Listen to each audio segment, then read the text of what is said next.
কয়েক বছর ধরে দুর্গাপূজায় ভারতকে উপহার হিসেবে ইলিশ পাঠায় বাংলাদেশ। রপ্তানিতে নিষেধাজ্ঞা থাকা সত্ত্বেও দুর্গাপূজা, পহেলা বৈশাখ এমনকি জামাই ষষ্ঠীতেও মোদিকে ইলিশ পাঠাতেন শেখ হাসিনা। তবে এবার সেই ধারাবাহিকতায় অনিশ্চয়তা দেখা দিয়েছে। এরই মধ্যে বাংলাদেশের পক্ষ থেকে ভারতকে ইলিশ না দেওয়ার ইঙ্গিত দেওয়া হয়েছে।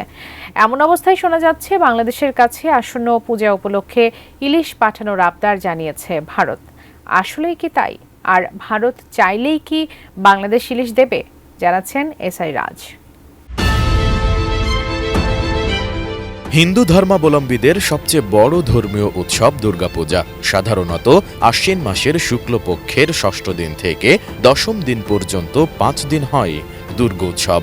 এরই মধ্যে সব প্রস্তুতি নিতে শুরু করেছে ভারতীয়রা, কিন্তু এক জায়গায় এসে থমকে যেতে হচ্ছে তাদের। এবার পুজোয় সবার প্লেটে পদ্মার ইলিশ নাও মিলতে পারে, কারণ শেখ হাসিনা সরকারের পতনের পর অন্তর্বর্তী সরকার ক্ষমতায় এসে ভারতে ইলিশ না পাঠানোর ইঙ্গিত দিয়েছে। তাহলে কি এবার পুজোয় পদ্মার ইলিশ পাবে না ভারতীয়রা? এমন অনিশ্চয়তার মধ্যেই এবার ভারতের পক্ষ থেকে ইলিশ পাঠানোর আবদার করে বাংলাদেশের কাছে চিঠি পাঠানোর খবর পাওয়া গেছে।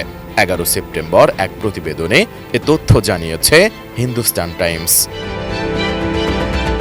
ভারতীয় সংবাদ মাধ্যমটি জানিয়েছে, প্রতিবছর সেপ্টেম্বরের প্রথম সপ্তাহ থেকেই বাংলাদেশ থেকে ইলিশ যায় ভারতে।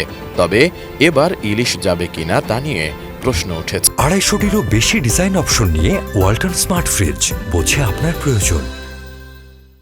কারণ বাংলাদেশের রাজনৈতিক পরিস্থিতির পরিবর্তন ঘটেছে। প্রতি বছর শেখ হাসিনা সরকার ভারতে ইলিশ পাঠানোর ব্যবস্থা করত, কিন্তু এবার পরিস্থিতি একেবারেই অন্যরকম। শেখ হাসিনা আর সরকারে নেই, বাংলাদেশ ছেড়ে ভারতে আশ্রয় নিয়েছেন। তবে এই অনিশ্চয়তার মধ্যেও কিছুটা আশার আলো দেখা দিয়েছে।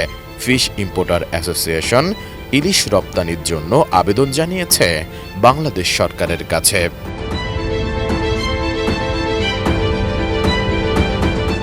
হিন্দুস্তান টাইমস বলছে, গত 5 বছর ধরে ইলিশ আমদানি হয়েছে বাংলাদেশ থেকে। এবারও সেই রীতি মেনে ভারতে ইলিশ পাঠানোর জন্য বাংলাদেশ সরকারের উপদেষ্টা তৌহিদ হোসেনের কাছে আবেদন করেছে ফিশ ইম্পোর্টার অ্যাসোসিয়েশন। এদিকে পশ্চিমবঙ্গের পাশাপাশি ত্রিপুরা ও আসামেও যায় বাংলাদেশের ইলিশ। বছর জুড়ে পশ্চিমবঙ্গের মানুষ বাংলাদেশের ইলিশের জন্য মুখিয়ে থাকেন, আর বাংলাদেশের ইলিশ হলে সেখানকার পূজা একেবারে জমে ওঠে। গত বছরও ভারতে 1300 মেট্রিক টন ইলিশ গিয়েছিল বাংলাদেশ থেকে।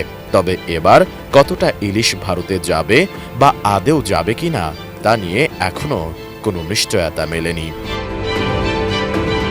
এর আগে বাংলাদেশের অন্তর্বর্তীকালীন সরকারের মৎস্য ও প্রাণী সম্পদ উপদেষ্টা ফরিদা আক্তার বলেছিলেন, আমরা ইলিশ রপ্তানি করার অনুমতি দিতে পারি না যখন আমাদের নিজেদের লোকজন এগুলো কিনতে পারে না।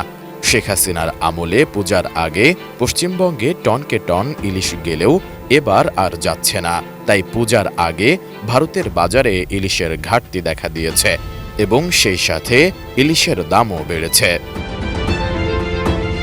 এসআই রাজ, এটিএন নিউজ।